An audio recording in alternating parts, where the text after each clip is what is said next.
guys, we're 5 minutes out.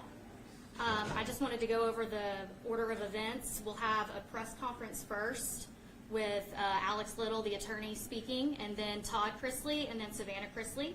We'll do a Q&A afterwards, but there will be no side interviews after it's over, so get your questions out here in this format. And then Todd has asked that anytime he sees these questions getting disrespectful, he will end this press conference immediately. So I just wanted to share that with all of you guys. And we will get started here in about 5 minutes, and I'll give you another 2-minute warning too once I get that word from them. Can you guys hear me okay on your mics? Everything sounding good? Yes. Perfect. Thanks, y'all.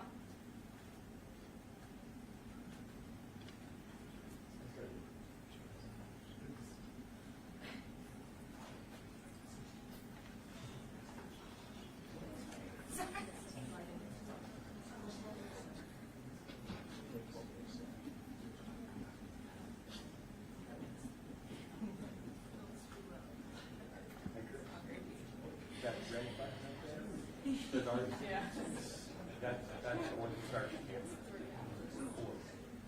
Now, I'll switch it a little lower.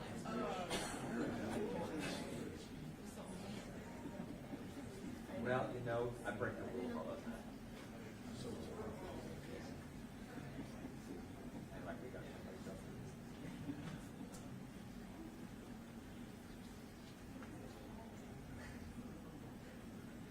Longer than we'd like to say. Longer than you just lie.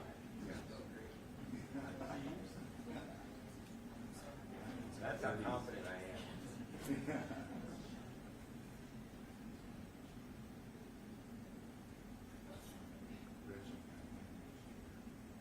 Yours? You changed it now? This your daughter moved to Atlanta? Congratulations.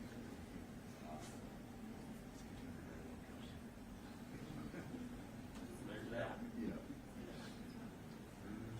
I understand that. That's why you took the game. Yeah. Sorry, I will be there.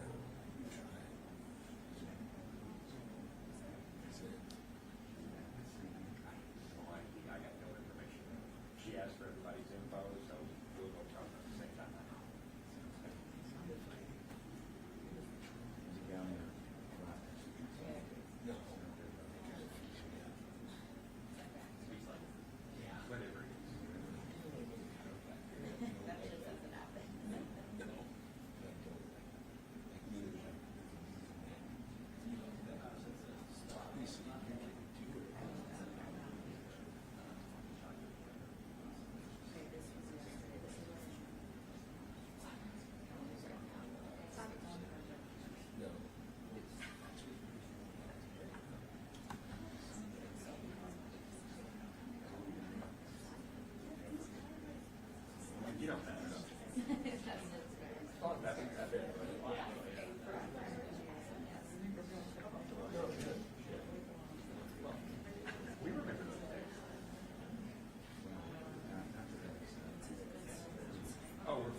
2 minutes out.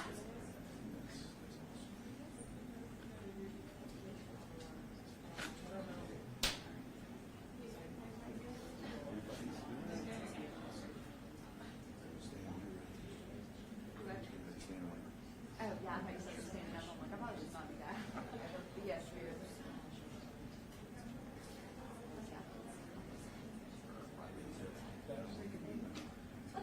Feels like we went hard last week.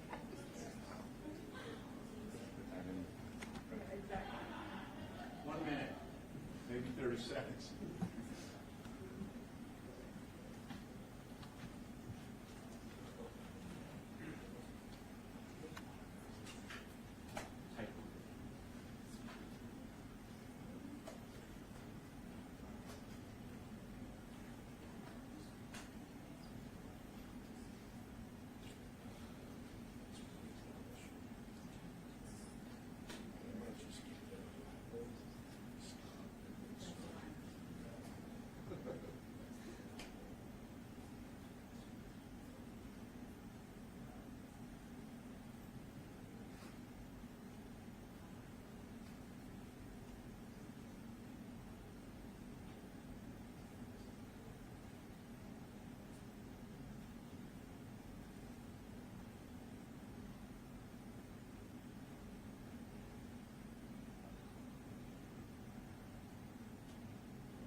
Here we go.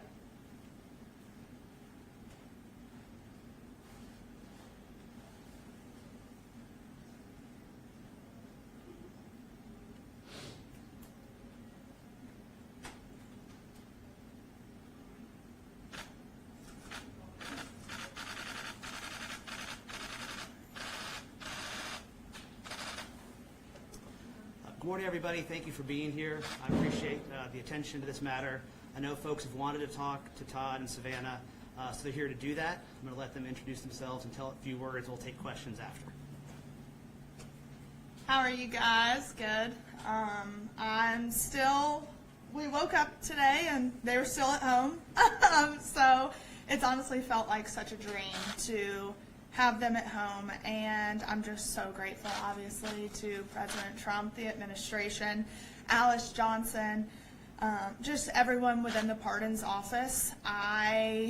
Alice obviously came on my podcast a year and a half ago, I think, before she ever even got the role. And what I respect about her is she's not in the art of giving favors. Neither is President Trump. And when she got the role, she looked into our case. They saw the injustices. The media loves to run with this $30 million scheme without doing the research to look into the documents. And there was no $30 million scheme. But I just appreciate the administration looking into it and seeing the faults within our case, the corruption, and just the weaponization of the DOJ. So we are just so excited and moving forward. Obviously, getting them home the past 2.5 years, I have fought. Like, that was my #1 priority, was getting my parents home. But now that they're home, now we move on to all the other men and women that are in the system and getting them home. And I know we're going to continue to work. We're going to be in D.C., and Mom and Dad are now along for the ride because we're not leaving those men and women behind. There's too much work that needs to be done. There's too much reform that needs to be done. So we're just super excited, and here he is, Todd Chrisley, after running from, the media at Nordstrom yesterday. Good morning, guys. Thank you all very much for coming today, for having the interest. I want to thank first and foremost my Lord and Savior, because that's who got me through it. I want to thank President Trump.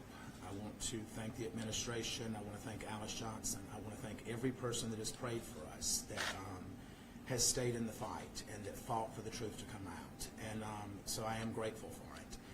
And as Savannah said, She has fought a long fight. And for any parent to see their child fight this hard, it's a double-edged sword. It's a blessing, and then your heart breaks because your child has been placed in that position to fight for you, when as a parent you're supposed to fight for your children. So I will always be grateful to you from the bottom of my heart. We've had wonderful legal representation, maybe not in the first go-round, but certainly when you picked up. And we're certainly grateful to you, Alex, and to you. This is the better-looking version of our team. So, we're grateful for everything that has happened thus far, and as bad as this experience has been, there's also been a lot of blessings to come from it. I have met some wonderful men. I have listened to some horrific stories about things that have gone on in our system. And whether you believe it or not, because I was you at some point, even though this pardon has happened, I still was convicted of something that I did not do. It could be you. It could be you. It could be any of you. And somewhere in this room, someone has had a family member that has been affected by this system. So I understand the shame that's around it, but I refuse to feed into that, because shame is like a cancer that just spreads, and I have no shame. So I will continue to fight for all of the guys that I dealt with and that I was blessed to be with at FPC Pensacola. I will continue to expose the injustices that go on there and throughout the Department and throughout the Bureau of Prisons. I know that Julie, who is a wonderful, decent, God-fearing woman, and that I am blessed to have been married to and been with for over 30 years now, an excellent mother. She's at home with Chloe right now, and Chloe will not let her go. So we're blessed to have our family back, and we're blessed to be coming back to television, because we do have a much bigger story to tell now than we ever have. So I thank each and every one of you. We're happy to open this up for some questions. Oh, sorry, here. Todd and Savannah, what was the reunion like first night, right? Todd, Julie, and your family. And the second part of that is, Todd, the fans have been really talking about your physical transformation. Yeah, I call it the VOP glow. And so what was the motivation behind that, and how are you going to continue that sort of fitness routine moving forward? Well, I'll actually have more access to better products now that I'm out. I think that I had nothing to do other than to read and to work out. And so I worked out every morning at 10:45 until 12 with my buddies there, and I read, and my walk with Christ became deeper, and I talked to my daughter every day, to Chase, to Grayson, and I was able to email with Julie every day. And so I think that for me, I haven't had the same effects that so many people leaving the prison system have had. So I'm grateful for that. Or maybe it's just all the residual Botox that never wore off. What was the reunion like, though, first night? Yes, I think for me, obviously I went to pick up my dad. And when he walked out, it was just such an overwhelming feeling, because the last time I was there, I was dropping him off and watching him walk away. So I think watching him walk towards me, I was an absolute disaster. And we left there, and it was amazing. And I FaceTimed my friend Margot, who works within the administration, and she goes, "Hold on a second." She was like, "I'm here with the president." And we got to FaceTime the president, and it was a full circle moment. I think that it was, as Savannah said, she and Nick dropped me off there, and then you picked me up. It was, I don't even know that I felt like that it was real at that moment. And I woke up the first morning, and I was looking around, I'm like, this is really real. I'm home. So I was grateful for our family to be all back in the same room, to be together, to share a meal together, to pray together, and to know that we're still in the fight together. Question in the second row. Mr. Chrisley, do you have any remorse for the actions that led to your convictions? Oh, you must be CNN. What? Do I have any remorse? I would have remorse if it was something that I did. Well, your wife did apologize last year in federal court. Well, let me explain to you how that works, if you don't mind. Yeah. You're placed in a position as a defendant to either bow down and kiss the ass of the Department of Justice and accept responsibility for things that you did not do in order to avoid a stronger sentence. And the corruption that went on in our case is going to continue to unfold, and Alex is going to continue to give each and every one of you the evidence that as it comes in. Next question. You haven't seen your wife in so long. Hearing her voice, seeing her, what was that like? It was overwhelming. It was overwhelming. Julie and I have been together for over 30 years, and she is my best friend. We have raised our children together, a grandchild that is now my legal daughter, and we've had all the ups and downs. You know, we've gone through breast cancer together. We've gone through multiple medical procedures with her, and it was great to be home. No matter where that is, as long as she's there, it's home. Got a question up here? Hey guys, well, welcome home, Todd. Thank you so You're much. welcome. I know this has been a big journey for you and for you, Savannah. What is one thing that happened behind the scenes that maybe you want the public to know and to understand? You want to go first?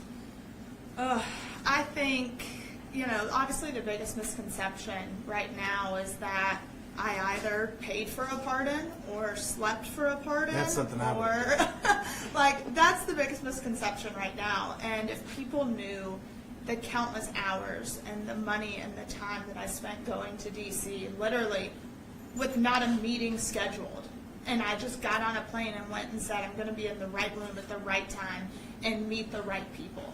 I fought hard and I was exhausted and I begged for meetings. There was nothing I was never too good to ask. And that's the thing is people think, oh, you're a celebrity, you're white, you have money. That we got an upper hand and we didn't. I had to fight and I was relentless and that's how it happened. Finally, people listened. So for me, that would be something that people just don't quite understand. I think for me, watching it all unfold and listening to what she said that was coming up next and just being consumed with pride while at the same time knowing that this is a long shot because so many people are told no. And being in the prison system, anyone that says that it's a fair shake, it's not. Because I dealt with young African American males in the prison that I was in that were not treated the same. They were denied programming. They were denied access to certain things. I was not denied that, but we know why I wasn't denied that. And so I think that is a much bigger picture that we all as a society as a whole need to look at, that we are one. And whether you're Republican, Democrat, or whatever, at the end of the day, when you're in that hospital, you don't care if it's a Democrat treating you or a Republican. Now, some of you may, but I want whoever's going to be the best person to do that. You. You're another. Thank you. So there's no telling how many times Savannah's Instagram was refreshed yesterday with everyone looking for that glimpse of getting to see Todd. And then the first time we see you live on Instagram is in Nordstrom shopping. Can you talk about that? And then, were you hesitant at all for that to be the first glimpse of you shopping at Well, we Nordstrom? thought through our security detail that we had beaten that and that we were good to go. And what we did not realize is that there was multiple outlets that were following us, but we had interference with the security team. And I don't know why it's that exciting to go watch me buy underwear. I mean, it's just not. But we went in to grab a few things because I have an event to go to tomorrow. And then we looked up and the people in Nordstrom's coming and said, you need to understand that the press is here, the press is here. And so I'm like, they're just wanting this one first picture. And so I said, go live with it. And I said, and that stops them. And so that's what we did. Did it work? It did. Hey. Go down to the front and in the back. But What do you have to say to the people who say you were only pardoned because of your status? I understand it. I understand it. That's not something that you can look at and say, well, that had nothing to do with it. I don't know if it did or if it didn't, because I wasn't involved in the process. But what I can tell you is that I believe in our President of the United States, and I believe in his commitment. When he created the First Step Act, that was to help incarcerated individuals. It was not adhered to by the Department of Justice. And the entire time during the Biden administration, it was not adhered to. So to hear him say that it is now going to be adhered to and Pam Bondi is going to make sure of that, literally since Pam Bondi has stepped in, Now the Bureau of Prisons have been given a directive through a new director who I have such a huge amount of faith in, William Marshall, that he is going to make sure that the First Step Act is implemented, and these men and women are going to get the credit that they're supposed to be getting. They're going to get the training and the education that they're promised, and they're going to be given a right to go back to their families in a speedier way. So I do understand that, and if that's the case, I don't know how to address the fact that if it is the case, but I'm grateful to God for whatever reason it was that we were able to obtain it. Far in first. Hi, we know you've called the Nashville area home for a few years, having a home in Brentwood, Bellmead. What's your plans for potentially keeping a life here in Nashville and in the future? We do have future plans. Nashville will always hold a very special place in our heart, but we have other plans. Do you plan to stay here? We will probably always have a presence here. I don't know that we'll be here full time. Back row, Bree. No, you. So after people have been incarcerated, a lot of times they say that isolation and that feeling almost of not being able to associate with family and friends is almost for them feeling like part of a death. And then having them come back is almost like a second chance. Now that you have all this new understanding, these experiences, really having that conversation with people in very different ways of life, how do you plan to use your platform and to share different messages if you do, now that you're continuing to have this TV show? This will always hold this. You can't go through what we've been through and walk away from it. I'm fortunate, so is Julie, that we never lost contact with our children. Julie and I emailed 10 times a day. And I think it's also important to understand that I was at a camp. It was the brokest child camp that you can go to. The accommodations were not great. But it, needless to say, was a camp. It was a former military base. So we had free access to walk, and we had a track and a weight pile, and we had things that we could do. But there are men there that after, I think statistically, after the first 2 years, people lose contact with their loved ones. And that, I can't even imagine how that must feel, but at the same time, I think that we at this point, God has said, when you know better, you do better.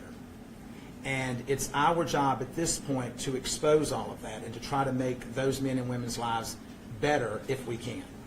And that's what I plan to do. So let's take a step back and take a look forward. First of all, what were both of your first reactions to the part where you were shocked? And looking forward, tell us, your return to television, this docuseries. Can you tease what it will be like in nature, what the focus will be? Tell us about that. I mean, when I got the call, like I said, I was walking into the grocery store and I stopped in the parking lot. I was like, what do I do? I was like, okay, go back to my car. And so I sat in my car and had that phone conversation that's online with President Trump. And I was in such shock. I really didn't know what to say. I started crying. Grayson was with me and we're like, oh my God, it's happening. It's happening. And I really don't even remember driving home. Like, I was in such shock. And I then was able to talk to my parents and tell them what had happened, but it had already kind of spread like wildfire because President Trump's team posted the video and tagged it Trump Knows Best, which, I loved. But it spread like wildfire. And when they called, they're like, is this really real? Oh my, like, it was so hard to believe that it was actually happening. I had a staff member that came to me and said, you've just been pardoned. And I just looked at him and he says, no, really, you've been pardoned, it's in the news. And so I walked up to call her and she said, it's true, it's true. So I remember walking back from the phone and just feeling numb, not really knowing. And then after about 10 minutes, all I could think about was the guys that I was leaving behind because I had made such wonderful relationships with those men. And when I left that day, there was only 317 men at our camp, but they were lined up shouting when I was walking out. And they were saying, don't leave, don't forget us, don't forget us. And my commitment is to them that I will never forget them. And how about the docuseries? So we had been filming, and we had just wrapped filming for all intents and purposes. And then we get the call that they had been pardoned, so we picked right back up. And we're excited because I think this new show is going to give, first off, it's going to give people a look into the trial and things that we went through, and we're going to set the record straight, put some documents out there. Alex is on there. But it comes full circle because we go back and then we get to the point where mom and dad are pardoned, and now we move forward with our lives. And I know for me personally, now I get to be a normal 27-year-old, almost 28. And so my goal, it's like we were talking last night, it's like I'm traveling to 30 countries by the time I turn 30. But going to DC is going to be, I will be there a lot more because now I hope to work with the Federal Bureau of Prisons and Billy Marshall and help them expose the corruption because he has vowed to hold people accountable if there has been abuse and corruption to occur. So I am extremely excited for that, to work with some organizations, put bills in front of Congress, especially for women who are incarcerated. So that's kind of our goal. And then obviously they've already got all the offers rolling in, so it's going to make life so much easier. You'll see him on quite a few different shows, I have a feeling. So one more question, and then I think we're... Can Todd confirm that you will be a part now of the second portion of the series? We are. Okay. Yeah. Yeah, we started filming literally the night that we got home. As soon as we got home. So I think with this new series, you will see the first time he and mom see each other for the first time. Last question. Let her have this question. So I understand you're saying you were wrongfully convicted and that information will come out, but my question is, so, it was under the first Trump administration when the investigation happened and the charges, so how can it be political? Well, if you will look at the individuals that prosecuted this case and that lied to the courts, and these prosecutors are no longer with the U.S. Attorney's Office. Tommy Krepp left and is now at the FDIC. Annalise Peters, she is now with Meta. You don't go to Meta and give up a career as a prosecutor. That's not what you do. You don't go to the graveyard of the FDIC when you're trying to build a career as a defense attorney. So I also think it's very important to note that it took 7 years to issue a formal indictment. Exactly. So the investigation was going on for almost a decade. And when you look at it, our judge was the youngest African-American female appointed by Obama. So she allowed so many things to come into trial with the Fourth Amendment violations, and magistrate judge ruled that all the evidence must be thrown out because it was obtained illegally. So we don't know if stuff was planted. Mark Braddock was involved. He got full immunity from the government. So the whole trial was just messy and tainted. And when the magistrate judge ruled the evidence was not allowed in, the Obama appointed judge said, nope, I don't care. We're allowing it all in. And with an email that said, we need to catch a big fish. And the response was, well, Todd Chrisley is the biggest fish in Atlanta right now. And I think it's also important to note that the Office of Inspector General ruled in our favor in their documents, that in their investigation, that stated, we agree that the Chrisleys were unfairly targeted. We substantiate Due to their celebrity status. Yes, we substantiate the Chrisleys' claims that they were unfairly targeted. So at the end of the day, I will sit and say, as his daughter, I believe in law and order. If I believe that my parents did exactly what they were accused of doing, then yes, you have a consequence for it. Do I think the consequence should have been 12 years? No, I do not. That's not even a fair sentence if it was true. But I know in my heart of hearts it was not true. I caught these prosecutors in so much misconduct, speaking to the judge, having ex parte communications. And this is in writing. It is in writing. Alex exposed the emails. So I think at the end of the day, if you want a conviction, then have a clean conviction. And to go back to your question about it being a Trump administration, it was a Biden administration that the OIG issued the report under that said that we were targeted. So thank you. All right, guys. That's it. Thank you all very much. Thank Awesome. you. Thank you. Y'all have a wonderful day. God bless. Thank you.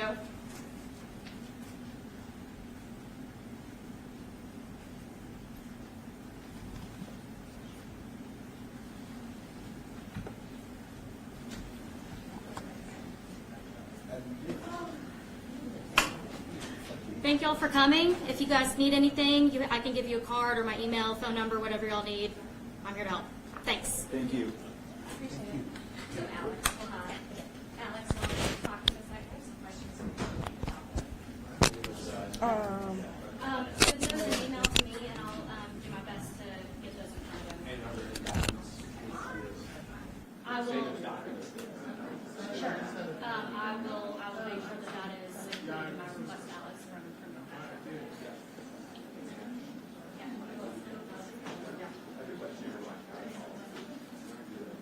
I don't have that, but, they might. Yes.